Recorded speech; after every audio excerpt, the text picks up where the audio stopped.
በስመ አብ ወወልድ ወመንፈስ ቅዱስ አሐዱ አምላክ አሜን። በክርስቶስ ክርስቲያን፣ በወልድ ውሉድ፣ በመንፈስ ቅዱስ መንፈሳውያን የተባላችሁ የእግዚአብሔር ቤተሰቦች፣ የቅድስት ድንግል ማርያም የአስራት ያደራ የጥበቃ ልጆች፣ በወደደን ባፈቀረን በክርስቶስ ፍጹም ሰላምታ ሰላም እላችኋለሁ። የአምላካችን የእግዚአብሔር ስሙ የተመሰገነ ይሁንልን። የእናቱ የእናታችን የቅድስት ድንግል ማርያም ለስሙ አጠራር ክብሩና ምስጋና ይግባት። የቅዱሳን መላእክት፣ ጻድቃን፣ ሰማዕታት እንደየተሰጣቸው ጸጋና ክብር ስማቸው የተመሰገነና የከበረ ይሁንልን። አሜን። በሀገር ውስጥም በሀገር ውጭም ያላችሁ የማኅደር ሚዲያ ተከታታዮች የእግዚአብሔር ሰላምና ክብር ከሁላችሁ ጋር ይሁን። እነሆ በዚህ ቻናል ሁልጊዜ በየዕለቱ መርሃ ግብር ስለምንለቅ ገድል፣ ጸሎት፣ ድርሳንና ስንክሳር የምናቀርብበት ሲሆን ይህንን ገድል፣ ጸሎት፣ ድርሳን በእምነት ብትሰሙ ከዲያብሎስ እስራት የምትፈቱበት ከተለያዩ ርኩሳት መናፍስት የምትጠበቁበት ስለሆነ እስከ መጨረሻው ታደምጡ ዘንድ በቅዱሳን ስም እንጠይቃችኋለን። ለአገልግሎቱም ለመደገፍ ሁልጊዜ ላይክ፣ ሰብስክራይብ እንዲሁም ሐሳብ አስተያየታችሁን በኮሜንት በማስፈር መንፈሳዊ ኃላፊነታችሁን እንድትወጡ እንጠይቃለን።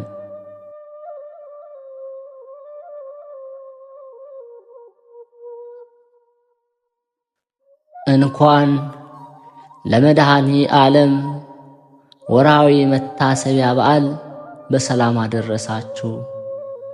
እንዲሁም በዚህ ቀን ታስበው ለሚውሉ ቅዱሳን ወርሃዊና ዓመታዊ የመታሰቢያ ክብረ በዓላቸው በሰላም አደረሳችሁ። የልዑል እግዚአብሔር ቤተሰቦች፣ የድንግል ማርያም የአስራት ያደራ የበኩራት ልጆች፣ የቅዱሳን ወዳጆች፣ ከዚህ በመቀጠል የመድኃኔ ዓለምን ድርሳን እናሰማለን።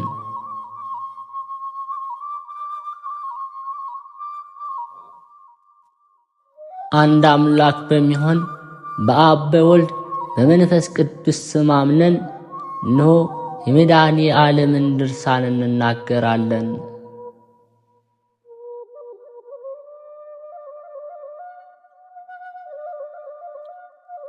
የዘጠኙን ሰዓት ነገር የሚናገረውን እንፈጽም ዘንድ ወደ ጥንተ ነገራችን እንመለስ። በዚያን ጊዜ የቀደሙ አባቶች ነቢያት የመድኃኔ ዓለምን ሞቱን አይተው አባቱ ለምን ትተኛለህ? ንቃ፣ አቤቱ ተነሳ፣ ለዘላለሙ አትተወን፣ በክፉ ቦታ አሰቃይተህናልና የሞት ጥላም ሸፍኖናልና ወደ ጠላቶቻችንም መልሰህናልና ጠላቶቻችንም እንደ በጎች ተነጣጥቀው ይበሉን ዘንድ ሰጠህን እያሉ ፈጽመው ጮኹ። ዳዊቱም አቤቱ አምላኬ ተነሳ፣ እጅህም ከፍ ከፍ ትበል፣ ችግረኛውንም አትርሳቸው፣ አቤቱ ተነስ እርዳን፣ ስለ ስምህም አድነን እያሉ ጮኹ። በዚያን ጊዜ እኔ ተኝቼ ሳለ ነፍሴ የነቃች ናት ያለ እርሱ ተነሳ። መለኮትም ከነፋስ ጋር ወደሚጠሩት ነቢያት በአካለ ነፍስ ወደ ሲኦል ወረደ። ነገር ግን መለኮት በእንጨት መስቀል ላይ ሳለ ከሥጋውም እንዳይን ጥቀሻ ያህል በምንም ሰዓት አልተለየውም። ከባሕሪ አባቱ ከአብ ከባሕሪ ሕይወቱ ከመንፈስ ቅዱስ ጋር በሰማይ እያለ በሲኦልም ነበረ። ዳዊትም መውረዱን አይቶ የሰማይ መላእክት በሮችን ክፈቱ፣ የክብር ባለቤት ይገባ ዘንድ ከጥንት ጀምረው የተዘጉ በሮች ይከፈቱ እያለ ጮኸ። መላእክትም የክብር ባለቤት እሱ ማን ነው? ይግባ ብለው መለሱ። ዳዊትም በሰልፍ ጊዜ ኃይለኛና ጽኑ የሚሆን እግዚአብሔር ነው አለ። ይህንንም ሳለ ጊዜ መላእክት በሮችን ከፈቱ፣ የብረትም በር ተሰበረ፣ የሲኦል በሮች ቁልፎችን በሩ። የዚያን ጊዜ አዳም እውነት ነው ይገባል እያለ ወደ መድኃኔ ዓለም ጮኸ። በዚያን ሰዓት ሲኦልም ከኔ ወገኖች የሆኑትን የሚናገር ይህ ማን ነው? ነደ እሳት በሚሆን ኃይል ከኔ ሞት ጋር የሚጣላ ይህ ማን ነው? ጨለማውን ድል የነሳው ይህ ማን ነው? መስራቱን የሚወደው ሥራ እንዳልሰራ የሚከለክለኝ እንግዳ ማን ነው? እያለች ብርሃን ጮኸች። ኢሳይያስ ቀንበርህ ከትከሻ ፍርሃት ከልቦና ይጠፋል፣ ቀንበርህም ከትከሻ ይሰባበራል። ሐጌ ወደ ሀገር መጥቷልና ያም ያልፋል። ገንዘቡንም በመጠጊያው ይኖራል። በደረሰ ጊዜ የቄስ ልጅ የሳኦል አገር ራማ ያልፋል፣ ወደ ጋይንም ይሸሻሉ። ይህም በእናቶችና በኤላን ሳላሉ የሰማን ሁሉ ይደነግጣል። አሸናፊ እግዚአብሔር በኃይሉ የነበሩትን ያውካቸዋል፣ ታላላቆችንም በጥፋት በትር ይቀጠቅጣቸዋል ይላል። ቆላ ያለውም ሲኦል ናት። ራማ ያለውም መልኩ ከከረፋ ከአለቃቸው ከዲያብሎስ ጋር ከራማ የወረዱ መላእክት ጽልመት ናቸው። ጋይ ያለውም የተረገመ የይሁዳ ማደሪያ ሲኦልን የወለደቻት ገሃነም ናት። እነሆ ስሙ ኢየሱስ የተባለ ሕፃን መድኃኒታችን ፈጣኑንና ሯጩን ማረከ። እነሆ እጁንም በምድር ጉድጓድ ከተተ፣ የነካውም የለም። የምድር እባብም ዲያብሎስ ነው፣ የምድር ነጎድጓድም ሲኦል ናት። ስለዚህ ነገር የአንበሶች ጉድጓዳቸው ወዴት ነው? የአንበሶች ግልገሎችስ ወዴት ይሰማራሉ? የአንበሳው ልጅ ይገባ ዘንድ አንበሳው ወዴት ሄደ? የሚያስፈራ አንበሳ ልጁን ነጥቆታልና ሴቶችንም አንቃቸዋልና። ከጎኑ ነጥቆ የማረካቸው ልጆቹ ሰማዮችን ሞሉ አለ። ስለ አንበሶች የተነገረው ትንቢት እንናገር። እሊህም የቀደሙ አባቶች ናቸው። የአንበሳ ልጆችም እነዚህ ነቢያት ናቸው። ጉድጓድም ሲኦል ናት። የአንበሳው ልጅ ይገባ ዘንድ የቀደመው አንበሳ ወዴት ሄደ እንዳለ የቀድሞ አንበሳ የተባለ አዳም ልጁ የተባለ ለፍጥረቱ ቤዛ ሆኖ የሞተ መድኃኔ ዓለም ነው። አደነ አነቀ ያለው ከሰይጣን እጅ አዳናቸው ነፍሳት ናቸው። ሴቶቹም በመድኃኒታችን በደሙ ፈሳሽነት የከበሩ አብያተ ክርስቲያናት ናቸው። አንድ ሰው ከኢያሪኮ ወደ ኢየሩሳሌም ሲወርድ ሽፍቶች አግኝተውት ደበደቡት፣ አቆሰሉትም። ሰውነቱም እንደሞተ አይተው ትተውት ሄዱ። አንድ ካህን በዚያች ጎዳና ሲወርድ አይቶት ቸል ብሎት ሄደ። እንደዚያም ሁሉ ሌዋዊ በዚያ ቦታ አገኘው፣ አይቶትም ቸል ብሎት ትቶት ሄደ። ዳግመኛ አንድ ሳምራዊ በዚያች መንገድ ይወርድ ዘንድ ሲሄድ አገኘው፣ አዘነለትም። ወደ እርሱ ቀርቦ ወይንን ጨመረለት፣ ቁስሉንም ቀባለት። በአህያው አስቀምጦ የእንግዶች ቤት ወደሚጠብቀው ወሰደውን፣ ያድነው ዘንድም ለመነው፣ አዳነው። በማግስቱም 2 ዲናር አውጥቶ አድንልኝ፣ ስለሱ ያወጣህለት ቢኖር እኔ ስመለስ ሁሉን እከፍልሃለሁ ብሎ ለእንግዳ ቤት ጠባቂው ሰጠው ያለው። እነሆ የወንጌል ትርጉም ይህ ነው። አንድ ሰው ያለው ከገነት ወደ ሲኦል የወረደው አዳም። ቀማኞች ያለው አጋንንት ናቸው። ሌዋዊ ካህን ያለውም አሮንን ነው። ሳምራዊ ያለው ግን የመድኃኒታችን ኢየሱስ ክርስቶስ ነው። አህያ ያለውም ኦሪት፣ ቅባት ያለውም ወንጌል ነው፣ ወይንም የሃይማኖት ምሳሌ። በማግስቱም ያለው ፋሲካ ናት። 2 ዲናር ያለውም የመድኃኒታችን ሥጋውና ደሙ ናቸው። የእንግዳ ቤት ጠባቂም ኃጢአተኞችን ከኃጢአት ሥራ የሚመልሳቸው ኤጲስቆጶሳት። በተመለሱ ጊዜ ከፍልሃለሁ ማለቱም ከየዋህነት ጋር በጎ ትምህርትን ሰዎችን ከስህተት የሚመልሱ ካህናት በእውነት ዋጋቸው ይከፈላቸዋል።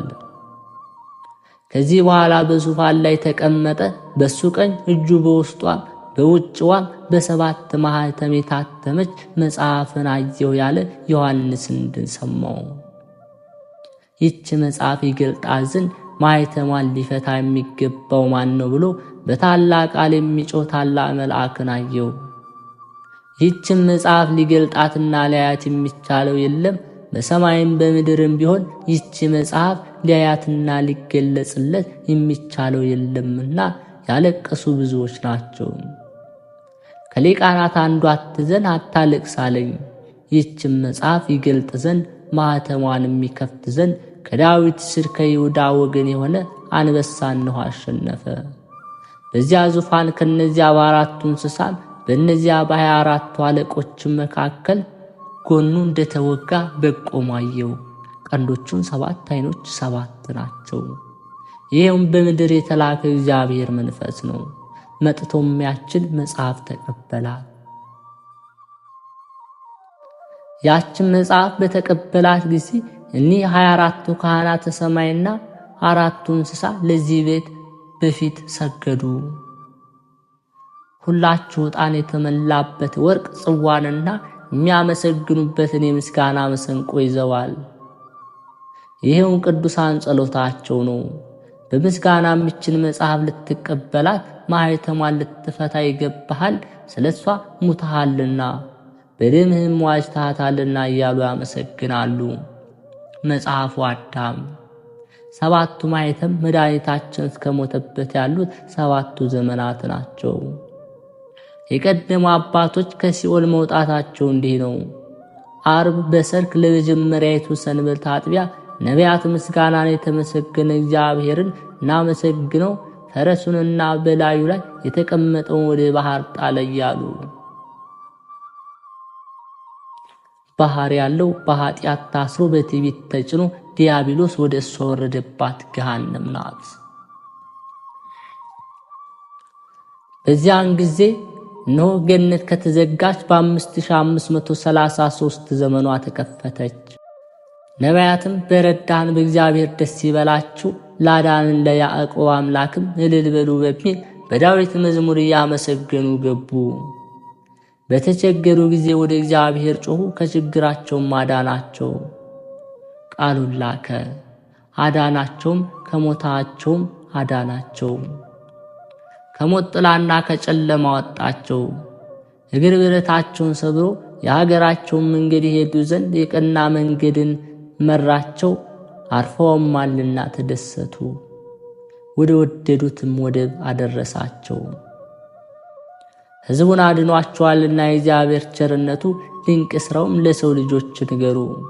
ወደ ምስጋናዋም ተራራ ወሰዳቸው። ሰውነታቸውንም እንደ ወፍ ከአዳኝ ወጥመድ አመለጠች። ወጥመድ ግን ተሰበረች፣ እኛም ዳንን፣ እነሱም በእግዚአብሔር ረዳትነት ዳኑ እንደተባለ። የዚያን ጊዜ ኢሳይያስ እግዚአብሔር እንዲህ ይላል፣ በአሕዛብ ሥርዓት ምድርን ታቅናና የአዳምንም ርስት ትወርስ ዘንድ በተመረጠች ቀን ሰማው፣ በመዳን ቀንም ረዳሁ ያለው ደረሰ፣ ተፈጸመ። እስረኞችንም ውጡ አላቸው፣ በጨለማ ያሉትንም አበራላቸው። አይራቡም አይጠሙም፣ የፀሐይ ወይም አያቃጥላቸውም። የሚመራቸው ይራራላቸዋል፣ ወደ ውሃ ምንጭም ያመጣቸዋል። የዚያን ጊዜ እግዚአብሔር ይቅር ብሏልና ከተራሮች ከምድር ደስታ ይመነጫል፣ የተቸገሩ ወገኖችም ደስ ያሰኛቸዋል። እንደዚሁም ሆኖ ሆሴዕ በልጁ ሞት የማይጨክን ጥበበኛ ልጅ ከሞት እጅ ተይዣለሁ፣ ከሲኦልም አዳናቸው። የመድኃኔዓለም ይቅርታው ቸርነቱ ከሁላችን ጋር ይሁን። አንድ አምላክ በሚሆን በአብ በወልድ በመንፈስ ቅዱስ ስም አምነን የዕለተ ዓርቡን ምሽት ነገር እንፈጽም ዘንድ እንመለስ። ዘካርያስ በእግዚአብሔር ዘንድ የታወቀች ይህች ቀን ቀንም አይደለችም ሌሊትም አይደለችም፣ በሰርክ ጊዜ ብርሃኑ ያበራልና። በዚያን ጊዜ የሕይወት ውሃ ከኢየሩሳሌም ይወጣል። ግማሹ ባሕር የተባለው ትርጉሙ የመድኃኔ ዓለም ከጎኑ የፈሰሰው ውሃ ይህ ነው። የቀደመ ባሕር የተባለው ከአዳም እስከ ሙሴ፣ ከሙሴ እስከ መጥምቀ መለኮት ዮሐንስና የጥምቀት ልጆች የቀደሙ አባቶች ይባላል። ወንዝ ምድርን ይሰነጥቃታል ያለው ይኸውም እግዚአብሔር ከጎኑ ምንጭ በመስቀል ላይ ፈሶ ወደ ሲኦል የወረደው ነው።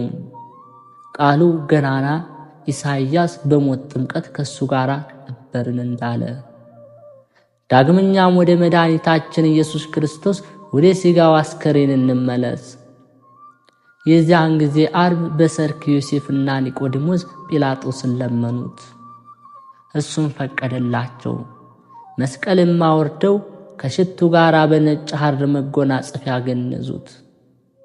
ሌላ ያልተቀበረበት በቀራንዮ ሊቶስጥራ ቦታ ጎልጎታ ወደሚሉት ቦታ ወርደው በመሃል ይህ ሰው ስለ ፍቅር ንብረቱን ሁሉ ቢሰጥ መናቅን አይንቁትም እንደተባለ መድኃኒታችን በዚያ ቀበሩት። መድኃኒታችን 3 መዓልት 3 ሌሊት በከርሰ መቃብር እንዲህ ፈጽሞ በ72 ሰዓቶች በዕለተ እሑድ በሚያስፈራ ግርማ ተነሳ። ከዚህ አስቀድሞ ለእመቤታችን ለድንግል ማርያምና ለመግደላዊት ማርያም ታያቸው። ከዚህ ለሐዋርያት ታያቸው። ከዚያም 500 ጓደኞች መድኃኒታችንን ከመቃብር እንደተነሳዩት በመዝሙር እግዚአብሔር ዛሬ እነሳለሁ፣ መድኃኒት አደርጋለሁ፣ እገለጻለሁ ማለ እንደተባለ ዳግመኛም እግዚአብሔር ዛሬ እገለጻለሁ፣ ዛሬም ማየታችሁ ትደነቃላችሁ አለ። ሰማይና ምድር በመድኃኒታችን መነሳት ፈጽመው ደስ ተሰኙ። እነሆ ኢትዮጵያ በፊቱ ተዘግዳለች፣ ጠላቶቹም አመድን ይቅማሉ።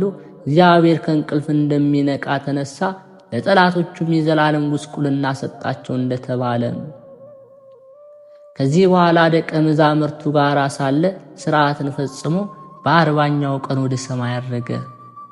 ጠላቶቹ ከእግሩ መረገጫ በታች እስኪሆኑ በአባቱ ቀኝ ተቀመጠ። በአረገም ጊዜ መላእክት መኳንንት በሮችን ክፈቱ፣ የክብር ባለቤት ይገባ ዘንድ ከጥንት ጀምረው ያሉ በሮች ከፈቱ። የኃያላን አምላክ የክብር ባለቤት እሱ ማን ነው? የኃያላን አምላክ እግዚአብሔር እሱ ነው እያሉት ከፈቱት። አስቀድሞ በሲኦል ያሉ ከፈቱ፣ ዳግመኛም በሰማይ ያሉ ከፈቱ። ይህንን አምነን በዚች በመጋቢት 27 ቀን የመድኃኒታችን መታሰቢያ እናድርግ። በዚች ቀን መድኃኒታችን በተወለደ በ33 ዓመቱ መከራ ተቀብሎ ሞቷልና ሰው በሆነባት በተጸነሰባት ቀንም ተነሳ። የእርገቱ ቀንም ሊቃውንት እንዳስተማሩን ግንቦት 8 ቀን ነው። ይህን የመድኃኔ ዓለምን የስቅለቱን በዓል የሚያቃልልና የማያከብር ቢኖር እድል ፈንታው ከቀያፋና ከሐና ጋር ነው። የሚያከብረውና መታሰቢያውን የሚያደርግ ግን መድኃኒታችን የተቀበሉት ዮሴፍና ኒቆዲሞስ ጓደኛቸው ይሆናል። እሱ ራሱ በኢሳይያስ አንደበት ባለጸጎች ሴቶች ተነሱ፣ ቃሌንም ስሙኝ፣ የምታምኑ ወጣቶችም ነገሬን አዳምጡኝ፣ በየዓመቱ መከራ በተቀበልኩባት ቀን መታሰቢያን አድርጉ ብሏልና። ባለጸጎች ሴቶች የተባሉ ሐዋርያት፣ የሚያምኑ ወጣቶች የተባሉ የጥምቀት ልጆች ናቸው። መድኃኒታችን የመከራው ቀን የተባለች ይህች የመዳን ቀን ዛሬ ነው። የጦርነት ቀን ዛሬ ነው። የማሸነፍ ቀን ዛሬ ነው። የብረቱ በር የተሰበረ በውስጡም ያለው የተበረበረ ዛሬ ነው። የሞት ሥልጣን የተሻረ ሰይጣንም የታሰረ ዛሬ ነው። ምርኮ የተመለሰ ዛሬ ነው። የደዌ ቁስል የተፈወሰ ዛሬ ነው። ሆሴ እሱ ገረፈን፣ እሱ ይፈውሰናል፣ እሱም ያድነናል እንዳለ በሁለት ቀን ማለትም አንዲቱ ከአዳም እስከ ሙሴ፣ ሁለተኛይቱም ቀን ከሙሴ እስከ መድኃኒታችን ክርስቶስ ስቅለት ያለውን ነው። የዚያን ጊዜ በጨለማ ቦታ እየተሰቃዩ ነቢያት ተፈወሱ። በሦስተኛውም ቀን ያነሳናል የተባለው በመድኃኒታችን ስቅለት እስከ ዓለም ፍጻሜ ያለው ቀን ነው። የመድኃኔ ዓለም በረከትና ረድኤቱ ከሁላችንም ጋር ይሁን።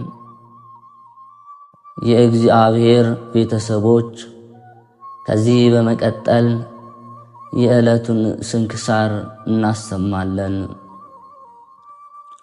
አንድ አምላክ በሚሆን በአብ በወልድ በመንፈስ ቅዱስ ስም መጋቢት 27 ቀን በዚች ቀን በገዳም ለሚፈጸም ተጋድሎ ፋና የሆነ በአስቄጥስ ገዳም ለሚኖሩ መነኮሳት ሁሉ አባት የሆነ የከበረ አባት ታላቁ አባ መቃርስ አረፈ።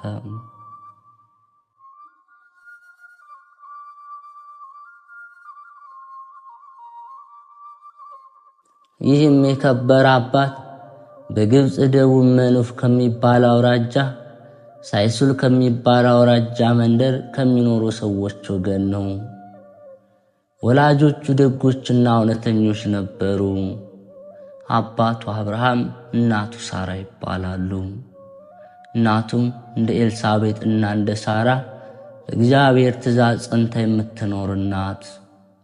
አባቱም በፈሪሃ እግዚአብሔር ሆኖ ንጽሕናውና ቅድስናውን ጠብቆ ሁልጊዜ ቤተ ክርስቲያን በማገልገል ጸንቶ ይኖራል።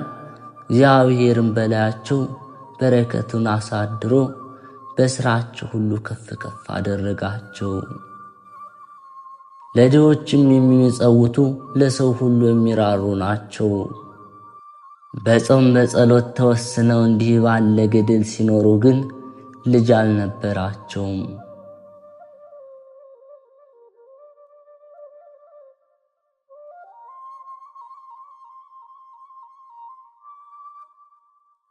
ለአብርሃምም በሌሊት ራእይ ከእግዚአብሔር ዘንድ በልጅ አምሳል ተገለጠለት።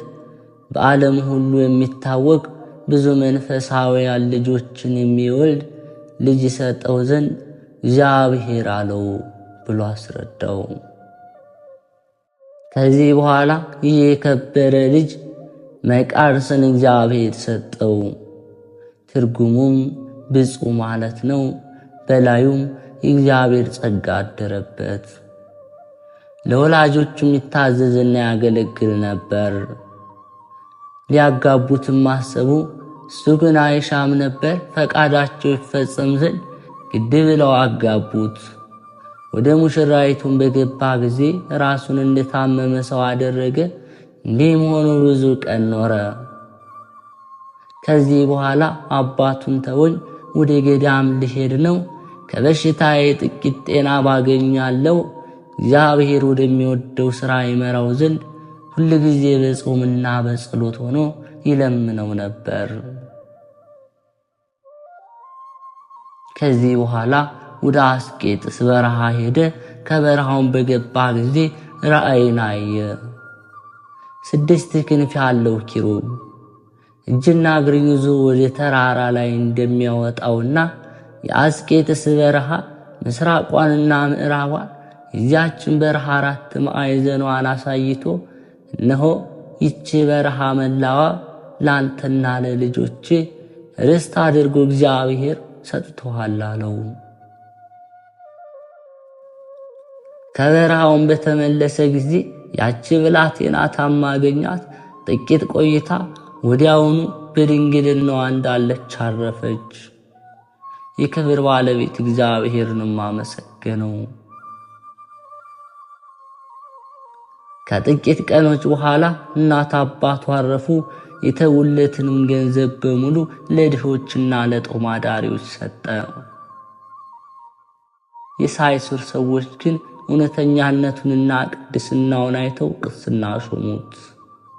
ከከተማውም ውጭ ቤት ሰሩለት። ሥጋውና ደሙን ይቀበሉ ዘንድም ወደ እርሱ ሄዱ ነበር። በዚያች ሀገር አንዲት ድንግል ብላቴና ነበረች።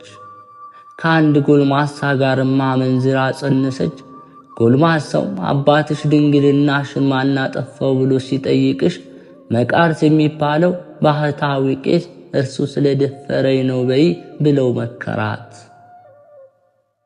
ጽንሷ በታወቀ ጊዜ አባቷ ይህ አስፈሪ ሥራ ባንቺ ላይ የሰራብሽ ማን ነው ብሎ ጠየቃት። እርሷም በአንዲት ቀን መቃርስ ወደሚባለው ቄስ ሄጄ ሳለሁ በኃይል ይዞኝ ከኔ ጋር ተኛ፣ ስለዚህ ከእርሱ ጸነስኩ ብላ መለሰችለት። ወላጆቿና ቤተሰቦቿም በሰሙ ጊዜ እጅግ ተቆጡ። ከብዙ ሰዎች ጋራም ወደ ቅዱስ መቃርስ ሄደው ይዘው ከበዓቱ አወጡት። እርሱ ግን ምን እንደሆነ አላወቀም። ለመሞት እስኪቃረብም አጽንተው ደበደቡት። እርሱም ኃጢአቴ ምንድናት? እናንተ ያለ ርኅራኄ ትደበድቡኛላችሁና እያለ ይጠይቃቸው ነበር። ከዚህ በኋላ በፍም የጠቆሩ ገሎችን በአንገቱ ላይ በገመድ አንጠልጥለው ወዲያና ወዲህ እየጎተቱ የልጃችንን ድንግልና ያጠፋ ይህ ነው እያሉ እንደ እብድ በላዩ ይጮኹ ነበረ። በዚያም ጊዜ መላእክት እንደ ሰው ተገልጠው የሚያሰቃዩአቸውን ሰዎች ይህ ተጋዳይ ምን አደረገ አሏቸው። እነርሱም በልጃችን ላይ የኀፍረትን ሥራ እንደሠራ አድርገው መልሰው ነገሯቸው። እነዚያ መላእክትም ይህ ነገር ሐሰት ነው፣ እኛ ይህን ሰው ከታናሽነቱ ጀምሮ እስከዚች ቀን ድረስ እናውቀዋለን፣ እርሱ የተመረጠ ጻድቅ ሰው ነውና አሏቸው። የታሰረበትንም ፈትተው ከላዩ ገሎችን ጣሉ። እነዚያ ክፉዎች ግን ዋስ እስከሚሰጠን ድረስ አንለቀውም አሉ። እጀ ሥራውን የሚሸጥለት አንድ ሰው መጣ። ለልጅቷም በየጊዜው ምግቧን ሊሰጣት ዋስ ሆነው ከዚህ በኋላ አሰናብተው ወደ በዓቱ ተመልሶ ገባ።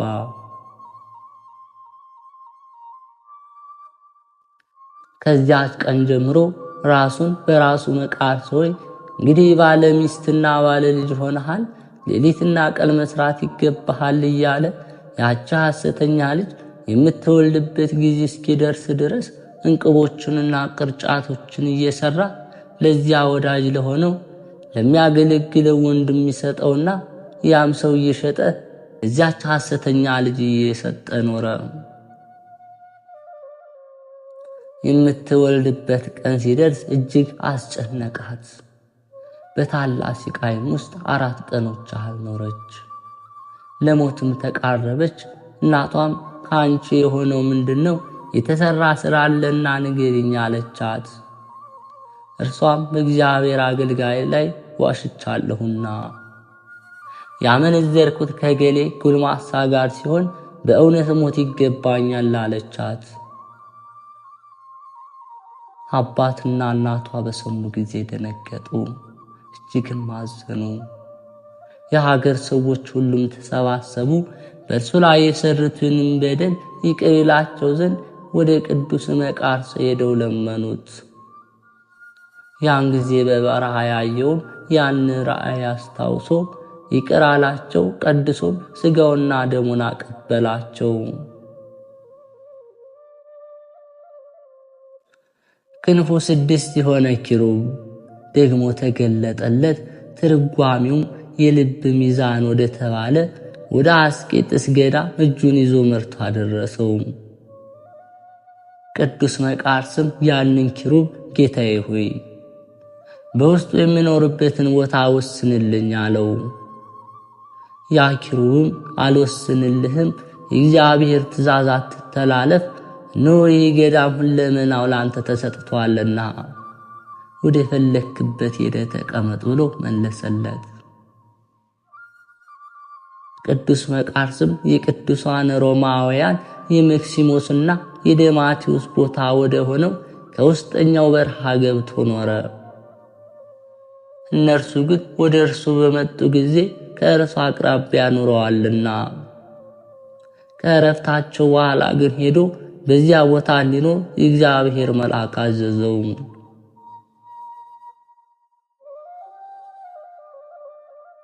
ይኸውም ዛሬ እርሱ ገዳም የሆነ መልአኩ ይህ ገዳም በልጆቼ በመክሲሞስና በደማቴዎስ በስማቸው ይጠራል ስላለው እስከዚች ቀን ድረስ ደብረ ብርስም ተብሎ ይጠራል። ትርጓሜውም የሮም ገዳም ማለት ነው። የከበረ አባት አባ መቃርስም ታናሽ በዓት ሠራ። በውስጧ ሆኖ ያለማቋረጥ በጾም በጸሎት በስግደት በመትጋትም ታላቅ ተጋድሎን ተጋደለ። ሰይጣናትም ተገልጠው የሚመጡበትና በቀንና በሌሊትም በግልጥ የሚዋጉት ሆኑ። በጾምና በጸሎት ሲጋደል ሰይጣናት እየተዋጉት እረፍትን ስላላገኘ በልቡ አሰበም። በዓለም ውስጥ ሳለው የቅዱስ አባ እንጦንስን ዜና ሰምቻለሁ። የምንኩስናን ሥርዓት ያስተምረኝና ይመራይ ዘንድ ተነስቼ ወደ እርሱ ልሂድ። የረከሱ ሰይጣናት የመከሩትን ምክራቸውን እገለብጥ ዘንድ እርሱ ዕውቀትና ማስተዋልን ይሰጠኛልና አለ። ያን ጊዜ ተነስቶ ጸሎት አድርጎ ወደ አረጋዊ አባ እንጦንስ ዘንድ እስከሚደርስ ወደ ምስራቅ አቅጣጫ ተጓዘ። ያን ጊዜ ተነስቶ ጸሎት አድርጎ ወደ አረጋዊ አባ እንጦንስ ዘንድ እስከሚደርስ ወደ ምስራቅ አቅጣጫ ተጓዘ።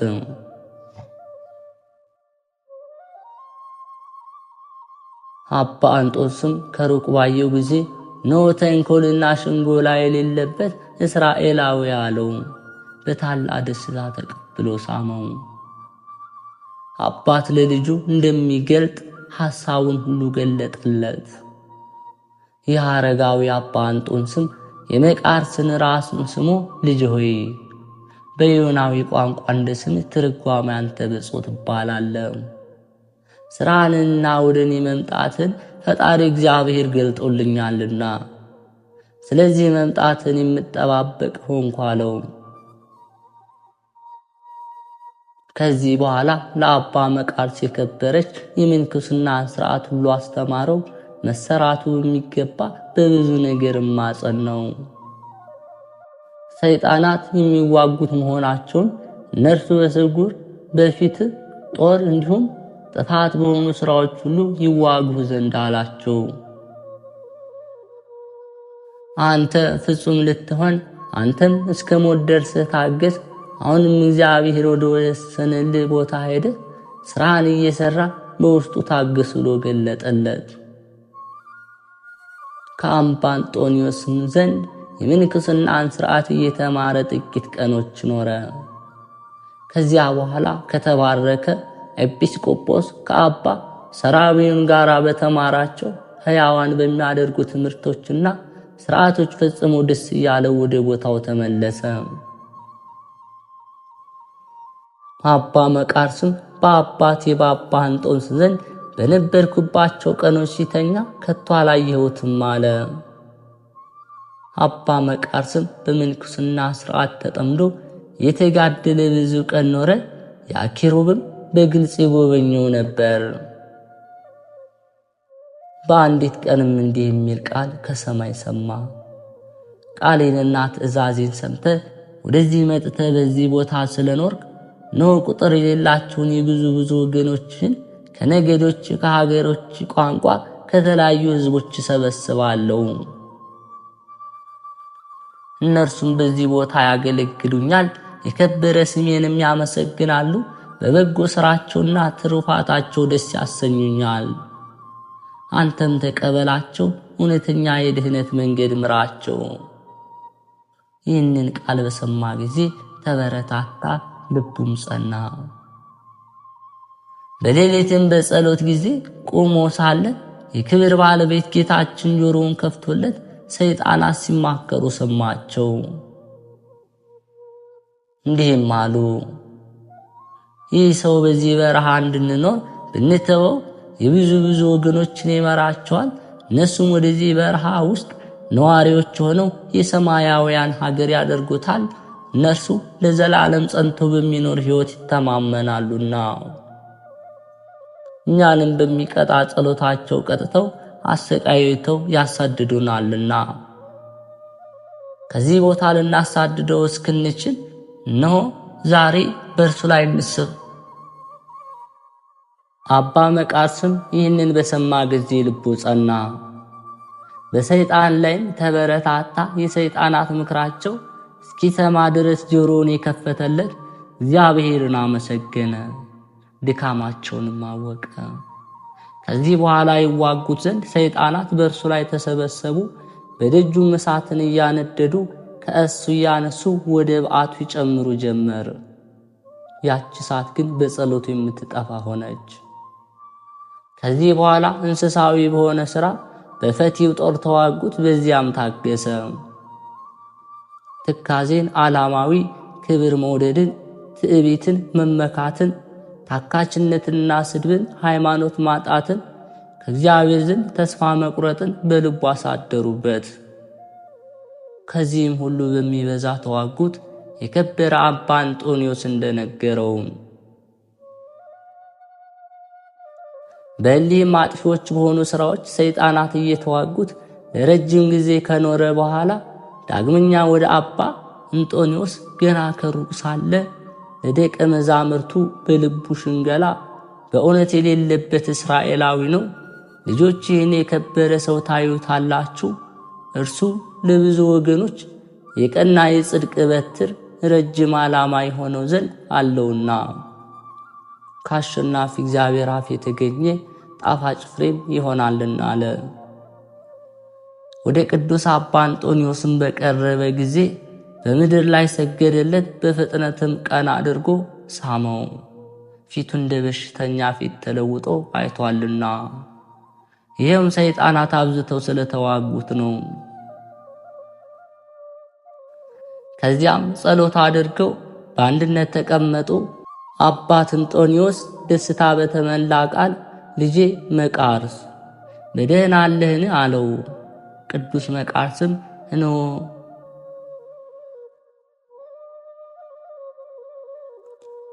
መቃርስም እነሆ ከኔ የሆነ ሁሉ እግዚአብሔር ቀድሞ ገልጦልሃልና ብሎ መለሰለት። እርሱም ያን ጊዜ አስተማረው፣ አጽናናው፣ እንዲህም ብሎ መከረው። መንፈሳዊ ጥበብን ለሚሹ ለብዙ ወገኖች መምህራን እንድንሆን ይህችው ምንኩስና ናት። ከጠላታችን በላያችን የሚመጣብንን መከራ ሁሉ ልንታገስ ለእኛ የሚገባ ነው። ልጄ መቃርስ ሆይ ውሃ ለመቅዳት ስትሄድ እግዚአብሔር የነገረህን ያንን ቃል አስባለው። ቅዱስ መቃርስም ሰምቶ እጅግ አደነቀ። የተሰወሩ ሥራዎቹ ለከበረ አባት አንጦንዮስ የተገለጡለት እንደሆኑ አወቀ። በእርሱ ዘንድም እየተማረና በረከትን እየተቀበለ ብዙ ቀኖችን ኖረ። ከዚያም የከበረች አስኬማን ያለብሰው ዘንድ ፈለገ። አባ አንጦንዮስም በላዩ ጸለየ። እርሷን አስኬማይቱን አለበሰው። ስለዚህ የከበረ አንጦንዮስ አባት ተባለ። ዳግመኛም ወደዚህ ወደ እኔ መምጣት ቸል አትበል፣ እኔ ከጥቂት ቀኖች በኋላ ወደ እግዚአብሔር እሄዳለሁና አለው። አባ መቃርስም ይህንን በሰማ ጊዜ ተነስቶ ሰገደለት። መንፈሳዊ በረከቱን ይቀበል ዘንድ ከእርሱ ዘንድ እንዲኖር ለመነው። እርሱም ተቀመጥ አለውና ተቀመጠ። ዳግመኛም አባ አንጦንዮስ ከጥቂት ቀን በኋላ ሰይጣናት በሌላ እንዳደረጉት በግልጥ ከተዋጉ በኋላ ከዚህ ከክፉ ሐሳብ ውጊያ እግዚአብሔር አሳርፈሃልና በርትተህ ታገስ፣ እስከ ዕድሜ ፍጻሜ ካንተ ጋር ሆኖ እንዲረዳ እግዚአብሔር ያደረገውን ጠባቂን መልአክ እንዳታሳዝነው ተጠበቅ አለው።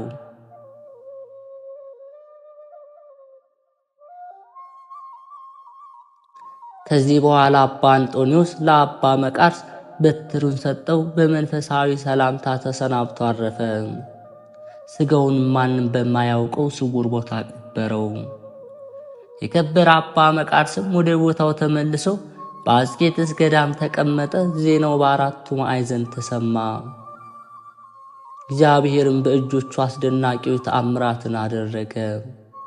ከእነርሱ አንዱ የአንጾኪያ ንጉሥ ርኩስ መንፈስ ያደረባትን ልጁ ወደ እርሱ ላካት።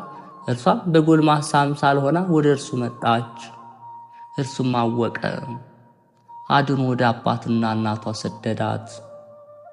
እርሱም ብዙ ወርቅና ብር በላከለት ጊዜ ምንም አልተቀበለም። ሁለተኛም አውሲም በሚባል አገር አንድ መነኮስ ነበር። ስቶ ትንሣኤ ሙታን የለም አለ። ብዙዎች ሰዎችንም ማሳታቸው። የአውሲ ኤጲስቆጶስንም ወደ አባ መቃርስ ሄዶ የእርሱን ሕዝቦች እንዳሳታቸው ነገረው። እንዲረዳውም አብዝቶ ለመነው።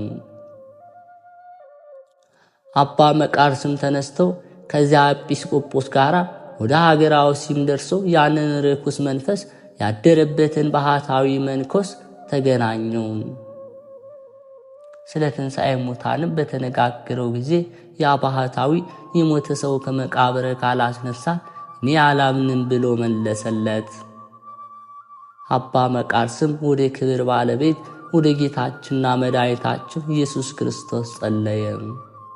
ያን ጊዜ አንድ ምውት ከሙታን ተለይቶ ተነሳ። ሰውየውም ከቀደሙ ከከሃዲያን ወገን ነው። ያ ባህታዊም አምኖ ከስህተቱ ተመለሰ። እንደርሱ የሳቱ ሁሉም ተመለሱ።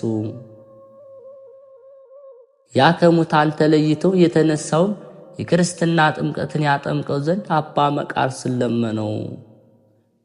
እርሱም አጥምቆ የምንኩስና ልብስ አለበሰው። 7 ዓመት ኖሮ አረፈ። ከዚህ በኋላ የከበረ አባ መቃርስ ተመልሶ ከእርሱ አስቀድሞ በዚያ በረሃ ውስጥ ሰው እንዳያይ ወደ በረሃ ውስጥ ዘልቆ ገባ። ራቁታቸውን የሆኑ 2 ሰዎችን አይቶ ፈራ፣ የሰይጣናት ምትሃት መስሎታልና። እልቦት ቦሪቦን ብሎ ጸለየ። ይህም አቡነ ዘበሰማያት ማለት ነው። እነርሱም በስሙ ጠርተው መቃሪ ሆይ አትፍራ አሉት። እሱም በበረሃ የሚኖሩ ቅዱሳን እንደሆነ አውቆ ወደ እርሳቸው ቀርቦ እጅ ነሳቸው። እነሱም በዓለም ስላሉ ሰዎች ስለ ስራቸው ጠየቁት። እሱም በቸርነቱ እግዚአብሔር በሁሉም ላይ አለ ብሎ መለሰላቸው። እርሱም ደግሞ የክረምት ቅዝቃዜ ይቀዘቅዛቸው እንደሆነ፣ የበጋው ትኩሳት ያለባቸው እንደሆነ፣ እነርሱም በዚህ በረሃ እግዚአብሔር 40 ዓመት ጠብቆናል፣ የክረምት ቅዝቃዜ ሳይቀዘቅዘን የበጋ ትኩሳት ሳያልበን ኑርን ብለው መለሱለት። ደግሞ እንደናንተ መሆን እንዴት ይችላለሁ አላቸው። እነርሱም ወደ በዓት ተመልሰ ስለ ኃጢአት አልቅስ፣ አንተም እንደኛ ትሆናለህ አሉት። ከእነርሱም በረከትን ተቀብሎ ወደ ቦታው ተመለሰ። በእርሱ ዘንድ መነኮሳት በብዙ ጊዜ ጉድጓድ ቆፍረው መታጠቢያ ሰሩለት። ሊታጠብ በወረደ ጊዜ ሊገድሉት ሰይጣናት በላዩ አፈረሱት። መነኮሳትም መጥተው አወጡት። እግዚአብሔርም ከዚህ ዓለም መከራ ሊያሳርፈው ወደደ ጊዜ ሁልጊዜ የሚጎበኘውን ኪሩብን ወደ እርሱ ላከ። እርሱም እኔ ወደ እናንተ መጥቼ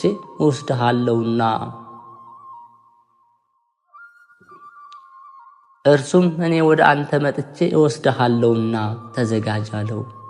ከዚህ በኋላ አባ አንጦንዮስና የቅዱሳን አንድነት ማህበር ሰማያውያን የሆኑ የመላእክትም ሰራዊት በእግዚአብሔር እጅ ነፍሱን እስከ ሰጠ ድረስ ያይ ነበር። መላ ዕድሜውን ዘመን 97 ሆነ።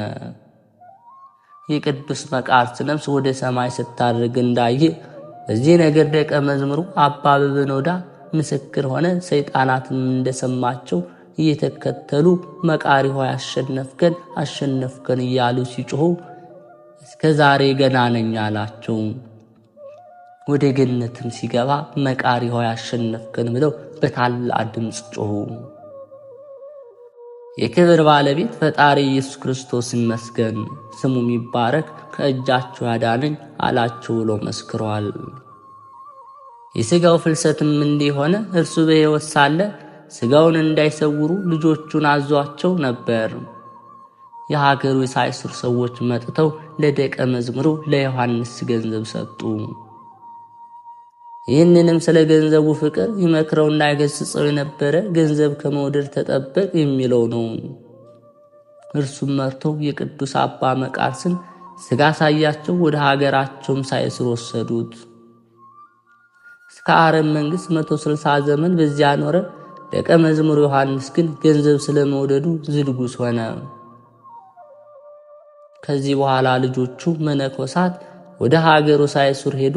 የከበረ አባት መቃርስ ሥጋ ሊወስዱ ፈለጉ። የሀገሩ ሰዎች ከመኮንኑ ጋር ተነስተው ከለከሏቸው። በዚያችም ሌሊት የከበረ አባ መቃሪ ለመኮንኑ ተገልጦ ተወኝ፣ ከልጆች ጋር ልሂድ አለው። መኮንኑ መነኮሳቱን ጠርቶ የአባታቸውን ሥጋ ተሸክመው ይወስዱ ዘንድ ፈቀደላቸው። በዚያን ጊዜ ተሸክመው አክብረው ወሰዱት። በብዙ ምስጋና በመዘመር እግዚአብሔርንም እያመሰገኑ ነሐሴ 19 ቀን በቤተ ክርስቲያን ውስጥ አኖሩት። ከእነርሱም ታላላቅ ድንቅ ተአምራቱ የተገለጡ፣ አማላጅነቱ በጸሎቱ የምትገኝ በረከቱም ከሁላችን ጋር የክርስቲያን ወገኖች ጋር ለዘላለም ትኑር አሜን። ከአባ መቃርስ በረከትና ረድኤቱን ያድለን። እንዲሁም በዛሬቱ ዕለት በምትከብረው መድኃኔ ዓለም በረከትና ረድኤቱን እንዲያድለን ኖ አምላካችን እግዚአብሔር እንዲህ እያልን እናመስግነው። አባታችን ሆይ በሰማያት የምትኖር፣ ስምህ ይቀደስ፣ መንግሥትህ ትምጣ፣ ፈቃድህ በሰማይ እንደሆነች እንዲሁም በምድር ላይ ትሁን። የዕለት እንጀራችንን ስጠን ዛሬ፣ በደላችንም ይቅር በለን እኛም የበደሉንን ይቅር እንደምንል፣ አቤቱ ወደ ፈተናም አታግባን ከክፉ ሁሉ አድነን እንጂ መንግሥት ያንተ ናትና፣ ኃይል፣ ክብር፣ ምስጋና ለዘላለሙ አሜን። እመቤታችን ቅድስት ድንግል ማርያም ሆይ በመልአኩ በቅዱስ ገብርኤል ሰላምታ ሰላም እንልሻለን። በሐሳብሽ ድንግል ነሽ፣ በሥጋሽም ድንግል ነሽ። አሸናፊ እግዚአብሔር እናት ሆይ ሰላምታ ላንቺ ይገባሻል። ከሴቶች ሁሉ ተለይተሽ አንቺ የተባረክሽ ነሽ፣ የማኅፀንሽ ፍሬ የተባረከ ነው። ጸጋን የተሞላሽ ቅድስት ሆይ ደስ ይበልሽ፣ ልዑል እግዚአብሔር ከአንቺ ጋር ነውና ከተወደደው ልጅሽ ከጌታችን ከመድኃኒታችን ከኢየሱስ ክርስቶስ ዘንድ ይቅርታና ምሕረትን ለምኝልን ኃጢአታችንም ያስተሰርይልን ዘንድ ለዘላለሙ አሜን።